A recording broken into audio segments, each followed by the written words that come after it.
Hello, and welcome to today's episode. I'm going to be your host, the Irrelevant Nerd, and today I'm going to be giving my thoughts on the Spider-Man Brand New Day trailer. It feels like this trailer took forever to come out, but it was definitely worth the wait, I think. This was a great trailer. The opening sequence, it starts with a shot that is clearly inspired by the Spider-Verse movies with Peter sitting upside down and hanging off a steel beam, and he's looking at a video on his phone of MJ and Ned, and he pulls his mask down and kind of does this backward dive off the beam, and he's diving down towards the city, and then we get this shot of his eye inside of the mask, and this whole opening sequence of the trailer immediately tells me that Destin Daniel Cretton was absolutely the right pick to be the director of this movie.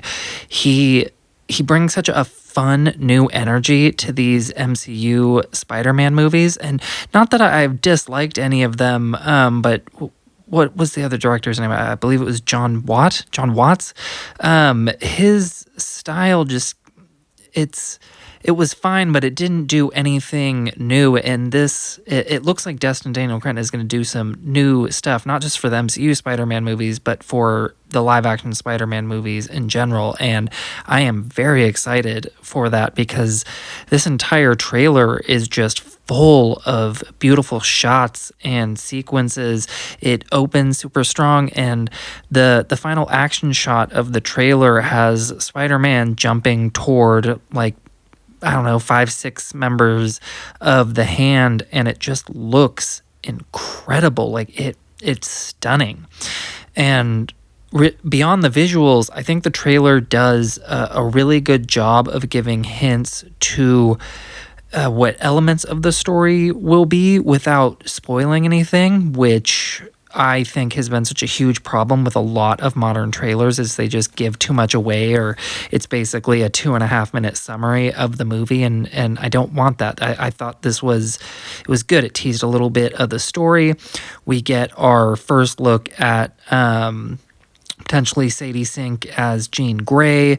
We got our first actual look at John Bernthal's Punisher, and it looks like they figured out a perfect way to have his rated R Punisher in this PG-13 Spider-Man movie.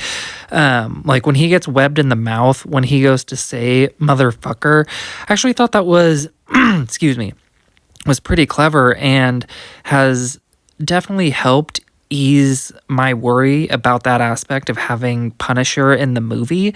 And I also think there is a really good chance Daredevil is going to make at least a brief appearance in this movie because of the inclusion of the Hand, which I am pumped for because I want to see Spider-Man and Daredevil on screen together in live action so bad. And we get a shot of Bruce Banner as Bruce Banner, not Smart Hulk or Professor Hulk or whatever he was before.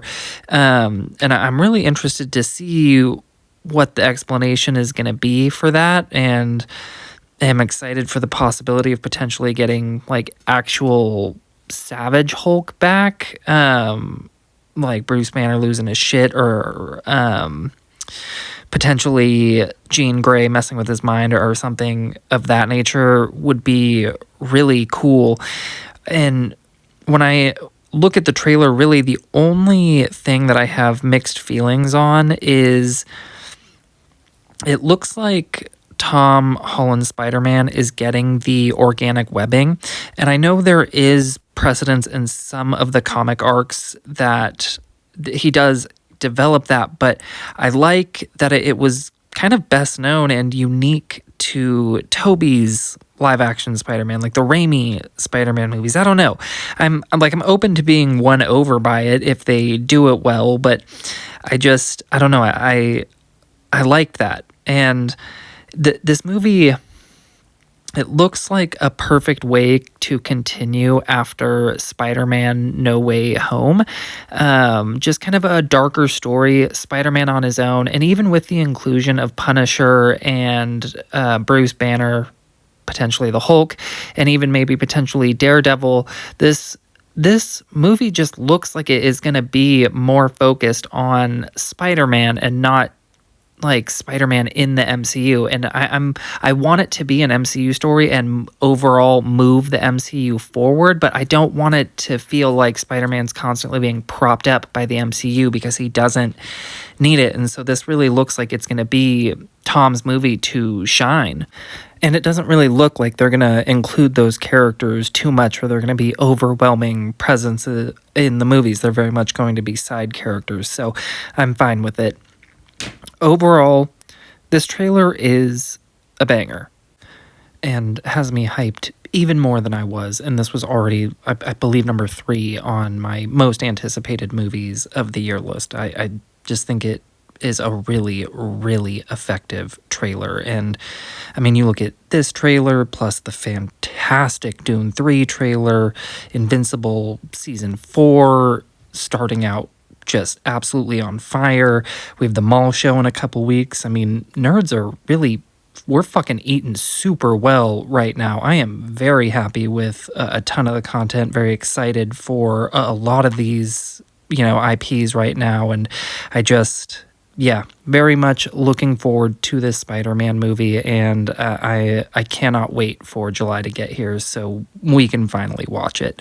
Of course, these are just my thoughts. I would love to know yours. Did you love the trailer? Are you worried about the organic webbing? Are you worried about the presence of the other MCU characters, or are you fine with them? Because, I don't know, it just looks like they're going to be in it the right amount. Definitely let me know your thoughts down below. I would love to see them. I'm going to have my review up for the first half of season 4 of Invincible soon, so I will hopefully see you in the next one.